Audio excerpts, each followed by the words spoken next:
America faces a real crisis of leadership. There's President Joe Biden.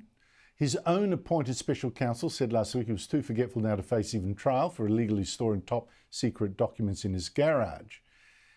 But then the person who's supposed to fill in for him if he's incapable is his nitwit Vice President Kamala Harris, who's just put up her hand again to say, oh yes, I'm ready to take over from Joe Biden, when everyone knows she's just a cackling lightweight.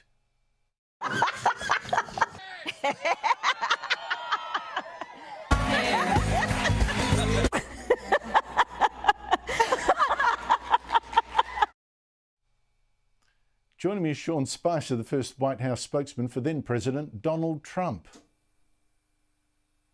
I can imagine what can be and be unburdened by what has been, you know?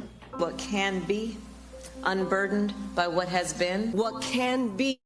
Sean Spicer, thank you so much for joining me. Look, a crisis is coming for the Democrats and for the United States, isn't it? I mean, you've got a president who seems to have lost it, with all due respect, he's lost it, but his deputy is hopeless. The Democrats, though, urgently need to find a candidate to run against Donald Trump in the elections in just 10 months' time.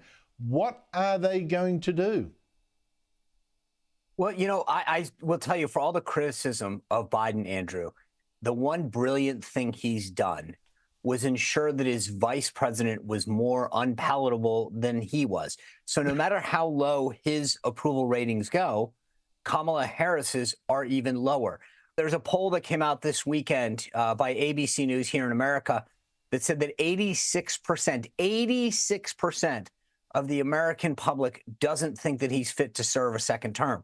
So he's created quite a conundrum. But here's the thing, Andrew, despite that, and the same thing's pretty much true on the Republican side as well, that people just, I think, sometimes don't fully appreciate, is that right now, Joe Biden is accumulating all of the delegates to become the nominee on the Democratic Party. He's literally gotten rid of the competition in any significant way.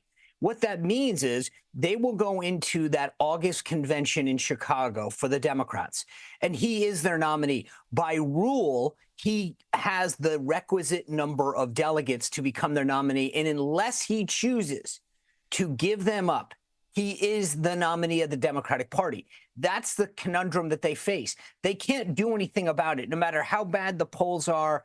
The delegates that he has accumulated between now and August will allow him, by rule, to become the nominee. And despite what everyone wants or thinks in the Democratic Party, they have no choice but to make him the nominee unless he personally chooses not to be their nominee.